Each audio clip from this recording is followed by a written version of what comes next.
My name is Leona, and I was abused by a paedophile ring. My name is James Busby. I'm a hairdresser. When people sit in the chair, all I know is their name, never their story. Yeah, it's terrible.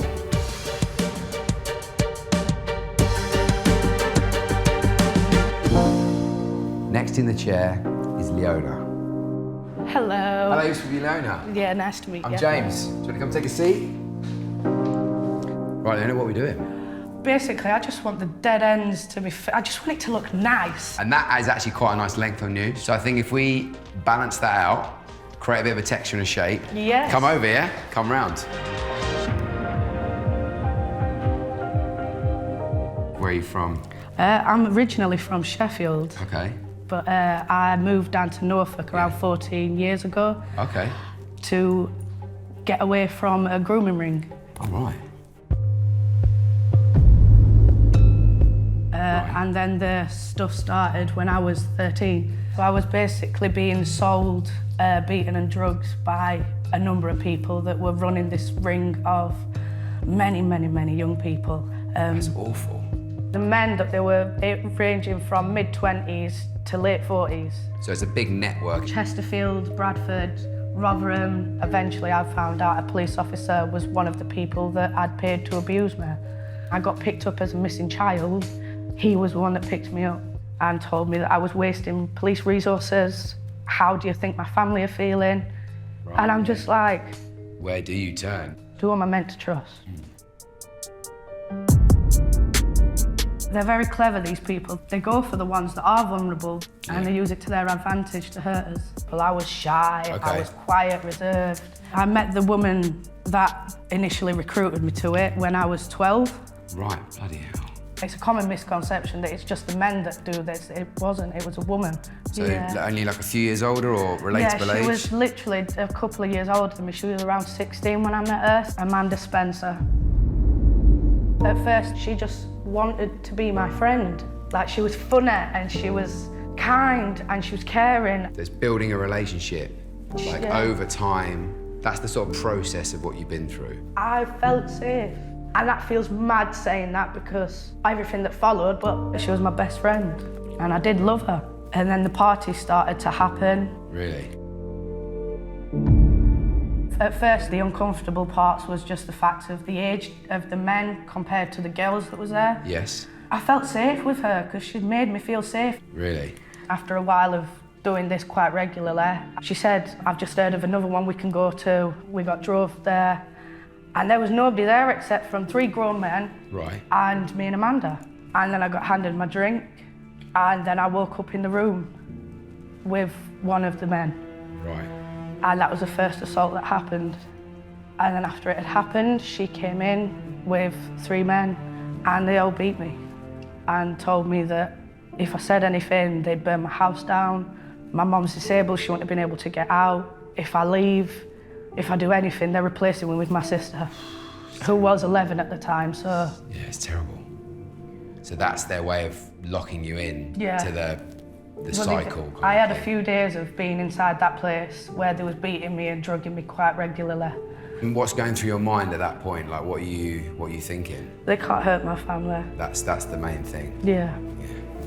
Every time we get a phone call or if we get a text, we know we have to answer that. We know we have to be where they say. So if you're in a class at school and you get a text, you make an excuse, you need the toilet, and then you go outside the school and you wait to be picked up. From what age does that finish? I left a few months before I turned 15. I got a phone call from my biological dad saying that he wanted to have a relationship with me after a long time of not being in contact. And I just used that as my get out of jail, like. So I went home, I packed a suitcase, explained to my mum I was leaving, and then at 7:30 that next morning, I was on a bus to the train station, and I was waiting at the train station to leave Sheffield for good. And gone. After moving to Norwich, I got a phone call from my psychiatric team telling me that Sheffield police had turned up and wanted to speak to me about Amanda Spencer. And I could tell you that I felt like the earth swallowed me. And I had to then face everything that I tried to leave behind. The dreams and the flashbacks are just too real. I was one of 9 out of hundreds that have been approached by the police, hundreds of kids to stand up in court because our experiences were strong enough. And eventually it did, it got a conviction. Amanda had got found guilty and she had been sentenced to 12 years. She got out after 6 years. Did you feel that was justified? No. No? No, not even slightly. There are people that are going down for longer for growing, say, cannabis. Really? That are getting longer time in prison than somebody who was assaulted a 12-year-old. The professionals in my life around that time weren't doing the job that they should have been doing. Okay. They weren't seeing the things they should have been seeing. Everybody see me as that unruly, rebellious child, and nobody looked deeper into the fact of where the bruises and the cuts was coming from. I had started to self-harm. And you're very passionate about making something out of it. Yeah, it needs to change because I can't sit back and watch it happen to other people. That's the conclusion of that whole situation, of your whole story, is that's where it's at now. And then it's just you moving forward and doing your things to promote and educate people on understanding.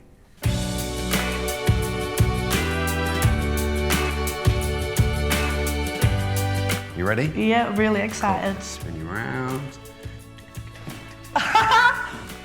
Oh my God. Feel good? Happy? Oh my God. Do you feel happy with it? Oh my God, yes. Good. Yes, good, thank you. Good.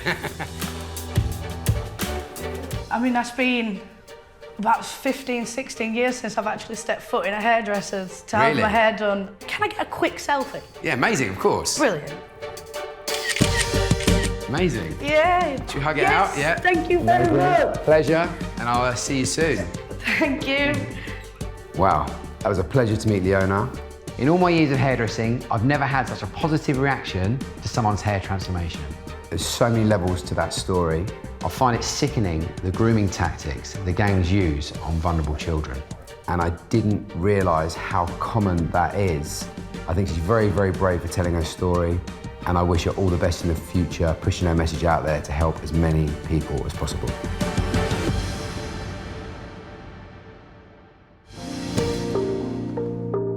Next in the chair is Byron. Hey, mate. Byron. Yes, it is. I'm James. Come take a seat. Good to see you. So, like, you've got the sort of haircut where you cut it every sort of 10 days? Yeah, at the moment I roughly, do, yeah, every 10 that. days, keep it fresh, keep the fringe nice and fresh, stuff like that, yeah. You like wearing this just flat and keeping it clean? Yeah, exactly. There's a little bit of like needs tidying, and obviously when you've got fresh hair coming through, clean it up, get it good, so it kind of helps it grow. Oh, definitely, yeah. So if you can do that, then even better. Perfect. Yeah. What do you do for work? I'm an anti-knife crime teacher and life coach for my own charity called the JJ Effect. How did you get into that? Well, it's all a bit crazy, really. Like, so my brother was named John Joe. He was stabbed on 2 separate occasions. I was unfortunate enough to be at home. Second time, the fatal blow was with a sword. Oh my God. Yeah.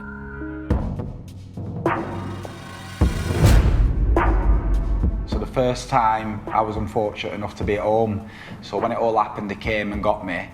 And I ran down the street and everyone's screaming and stuff like that. And I got in the ambulance. He told me not to look in the back, but when I did, he'd been stabbed 24 times. 24, yeah, with a machete, yeah. Terrible. Yeah. Stabbed with a machete? Yeah, with a machete, yeah. Oh my God. So he's pretty much dead, to be fair. How did you feel with that happening? It's weird, because it's like a film. Honestly, it's like a film. You're inside the ambulance trying to hold on to like the sides of the ambulance. There's blood squirting everywhere and there's paramedics trying to apply pressure. I'll never forget what the doctor actually said, right? John Joe had more injuries than a great white shark at the time. We got to the hospital and 4 hours passed and they came through and said it's like a miracle he survived. So he came out of hospital about 2 weeks later and he totally changed his life. Started seeing his little boy, started seeing him more, hanging around with different people. And one of the things he said to my mum was how much it scared him, you know, getting stabbed that much and the pain. A lot of people don't think about the pain. So was your brother younger than you? Yeah. So then here's a picture of us growing up as babies. Everything was normal, baths together, you know, bathing him, Halloweens, Christmases, just normal. And then it just changed when he got older. He became a teenager about the time that everything went wrong in society, what I feel like we're going through now. Okay. Social media started to explode. You can actually see here, so there's, I know he's doing gun fingers, he looks like a chav, but I used to call him a geek, he was such a lovely lad, and you can actually see here him and his mate falling victim to culture. Right. My brother hung around with lads that smoke weed. Then that led to obviously selling it with friends. Then the beef starts with different people. And then this is a couple of weeks before he died. Right. A couple of his mates robbed a rival drug dealer.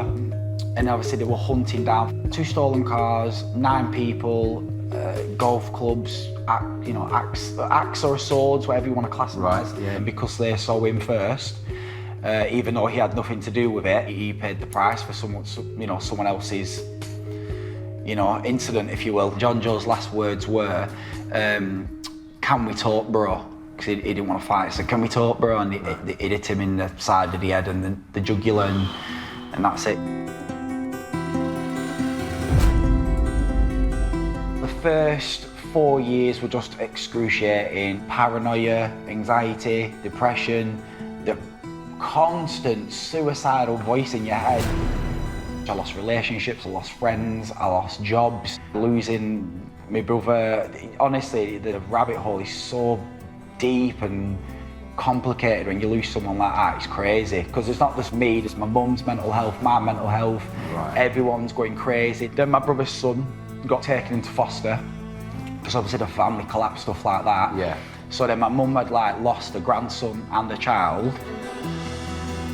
She just rung me one day and said, social services have said, if I can prove that I can use this medication, work with them, there's a small chance that I can fully adopt him. And she blew me away, she did it. It took about 1.5 years, and then she rung me one day at work screaming. I went round and he was sat there opening presents. Amazing. Yeah.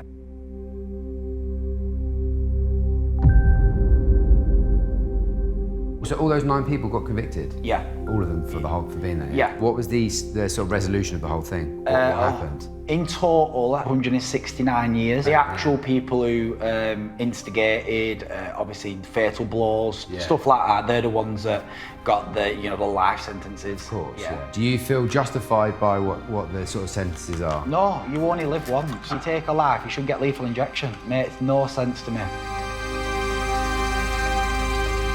You've got a lot of tattoos. Yeah. Have you got any sort of really meaningful ones? For sort of does it tell a real story? It's all tributes to my brother. The opening speech that I did at his funeral was, a brother's love is a one of a kind, so that's all huge across my back.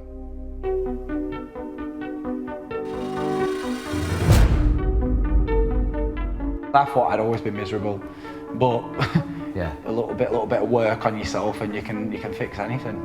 The gym became, I was so addicted, it was unbelievable. Like a sanctuary. Yeah. I sort of started to get well known in the sort of the gym scene, if you will.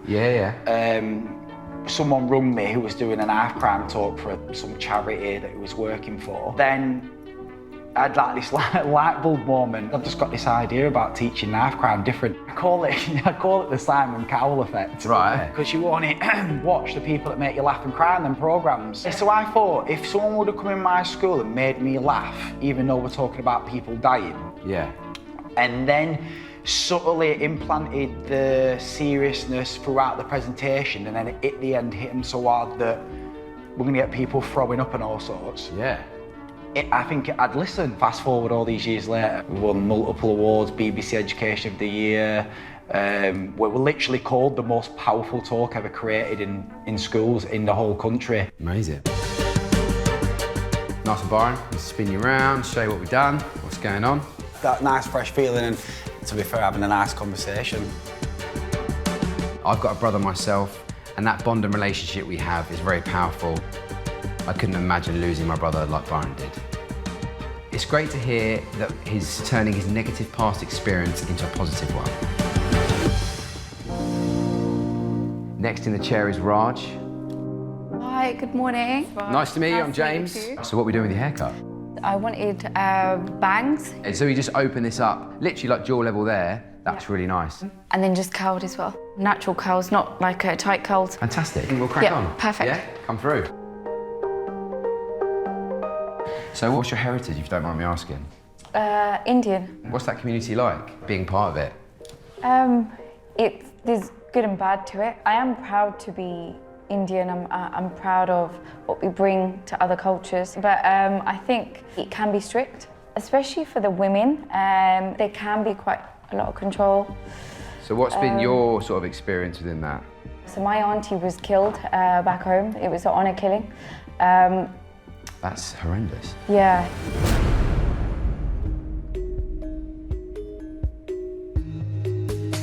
Just to be clear, it was your father's sister who was murdered?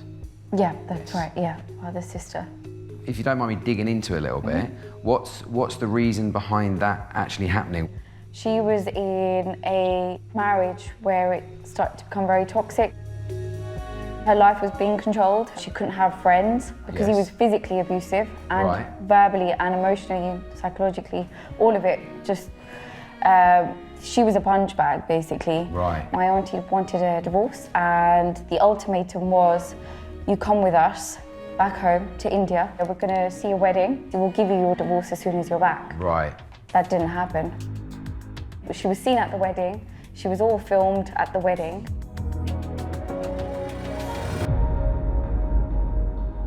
She fell in love with a really handsome guy and who was outgoing just like she was, and she just fell in love with him. And then at that point she was like, okay, so there's someone that does understand me, there's someone that sees me for who I am. And she became really gutsy and said to her mother-in-law, I want a divorce, I'm finished. Bachan Court Atwell was all up in arms, saying, how dare you even ask for this? This isn't going to happen. And in Indian culture, is that quite a taboo thing to say, to do that? To put that forward is quite a big thing. Okay. Yeah, and how dare the female ask for a divorce as well? Right. It's so shameful. Mother-in-law would just play up and say she's run away. She came to the wedding, she just ran away. Right. But this really hit home that actually, no, something's definitely not right here. Then my father said, we're just going to bang out missing pictures and photos. Right. We realised actually she is actually really missing. Right. This isn't just, fun and games, like she's just ran away. Real. This was actually one of the missing posters that we had up. Oh, okay. So we were putting posters up everywhere, in the Southall community, in Hayes, in West London area, and in Heathrow, everywhere. While we're putting all of them up, especially near the temples, her mother-in-law and her own husband were removing them. Why is that? So, exactly.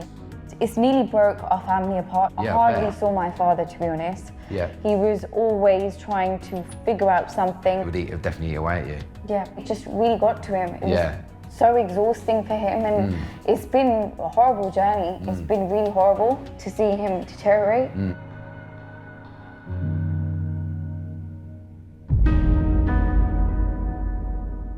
It took, I would say, about 8 to 9 years before there was any real justice. My auntie's sister-in-law, Sarbjeet Kaur, anonymously went to the police and said, by the way, I know exactly what's happened. Right. Because I think she was actually at the dinner table when it was planned. Nothing stays hidden forever. Yeah, exactly. Mother-in-law collected a lot of the family members together and said, we need to speak about something. We need to keep it discreet. The murder was very cleverly planned, and they took out a life policy, I think, at that point, I think it was $1 million. On her life? On her life, just before finishing her off. It's quite sickening, actually. Yeah, well, it's horrendous. It's horrendous how planned ahead that is. And then the mother-in-law arranged for her 2 brothers to drug and strangle my auntie and basically throw her into the river to drown. That's horrendous. Terrible.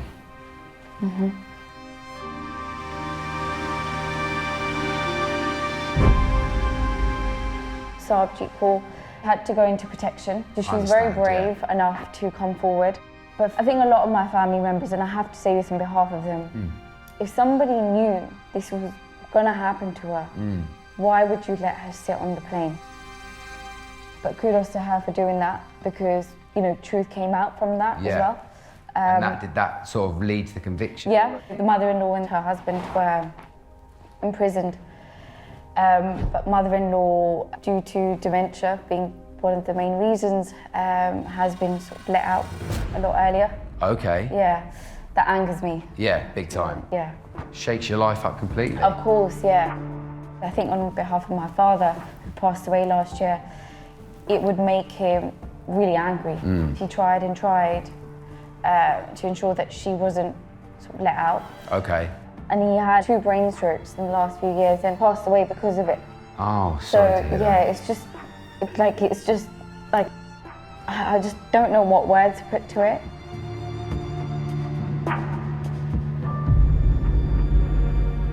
How do you sort of deal with it on a day-to-day? How do you deal with it? Like, what do you do? I'm very spiritual, so I Amazing. feel like I am. Yeah. And sometimes I feel this certain presence. It just gives me peace. Yeah. That we 100%. finally managed to get the truth. And I'm just glad that my father's finally got to meet my auntie Yeah. in heaven.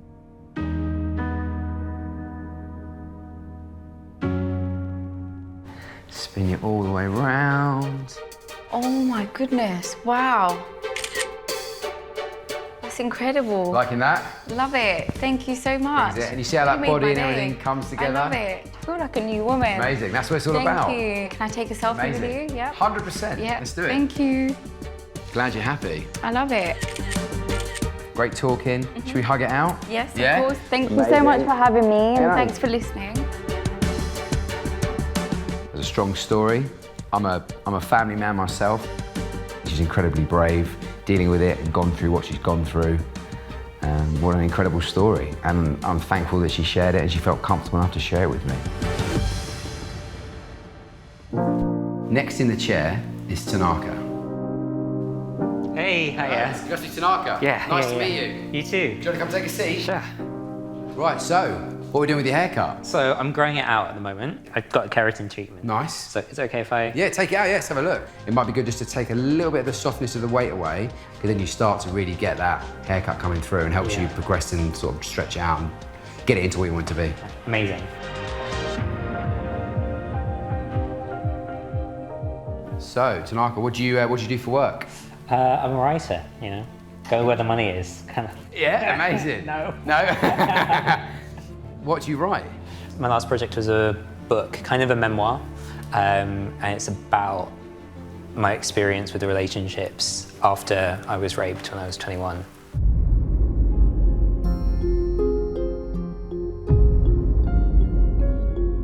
Would you mind talking a bit more about what happened to yourself? So yeah, kind of set up a kind of blind date type thing. Went really well, really clicked with this guy. Yeah. Went back to his, and then I was like, I'm fine to mess around, but I'm not doing anything without protection. And then it just switched. Right. And it got really, really nasty and ugly.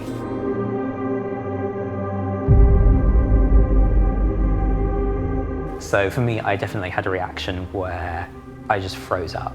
You ever have one of those nightmares where you just can't move? Sleep paralysis. Yeah, it's like that. Yeah. Like I remember sort of waking up in this bed with this guy and kind of seeing his silhouette and kind of going, oh, something really bad is about to happen.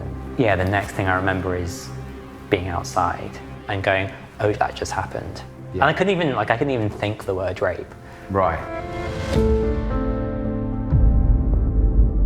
I was really lucky in that I kind of knew that if I didn't tell someone right away, I was going to bury it. Right. And you know, most men do. Like, I think anywhere from sort of 10 to 35 years is the average before men will tell someone what's happened to them. Really? Yeah. Picked up the phone. I called 2 friends. Okay. Woke them up. And then what happened from there? Like that's when the whirlwind starts. I had to go to hospital. I had to get the first thing was making sure I didn't end up with HIV, right? Right. Okay. So I had to be on post-exposure prophylaxis, which is PEP. Right. Which you have to, if you've been maybe exposed to HIV, you have to start it within 72 hours. So there's instantly a clock ticking. It's a long old process as well because You have to be on anti-HIV medication for a month. That's 4 weeks of like pretty toxic stuff, so I was kind of throwing up most days of that month.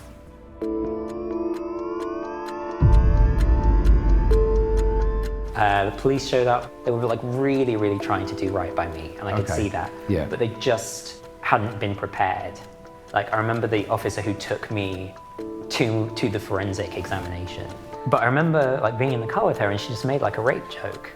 And I was like, this happened to me like 4 hours ago. What was the procedure with the police? How did it move forward? The weird thing about being like the victim of a crime like that is that I didn't get that much information about what was going on. I'm really proud of myself for giving a statement, and if or when he does this to someone else, there's something on a file somewhere.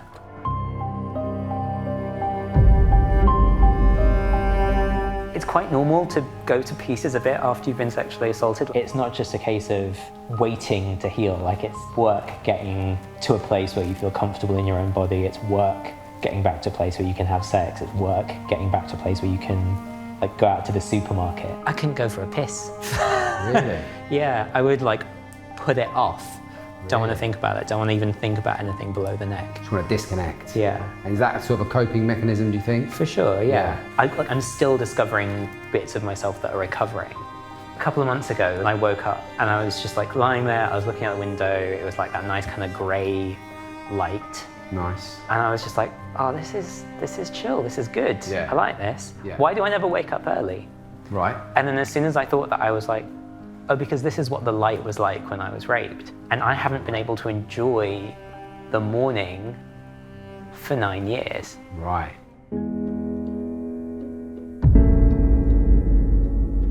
I've had to figure out what justice looks like outside of the police and going to court and all of that sort of stuff. So for me, that's kind of creating a space for other people. I looked at as many stories about male survivors as I could find. And it kind of saved my life, because that's how I started meeting other people and having these conversations. Being open about having that experience, suddenly there were people I'd known my entire life popping up and saying, yeah, me too. The bad half was I also lost a lot of friends by being open about it. A lot of guy friends. Really? Yeah. What do you put that down to? Do you know exactly why? I think that was the first time they'd ever like imagined that that could happen to a man they knew. So do you work with a lot of other people then? Have you got something set up that you do with others? Yeah, so I'm a trustee for a charity called Survivors UK. Okay. Because we work with men, we work with non-binary people as well. You know, there's a lot of us around. Like, the statistic is 1 in 6 men, right, will have some kind of experience of sexual violence. So talking millions of people. And with your book and stuff and all your writing, is it finished, finalised? It's out, yeah. It's out in the world. It's called Sons and Others. And what's been the sort of response from it? It's been really amazing. I get lots of like women writing to me saying, yeah, this is my husband's story. Like, I was able to give him this book and we were able to give him, like, have a conversation for the first time in our marriage. Right, okay. That is amazing.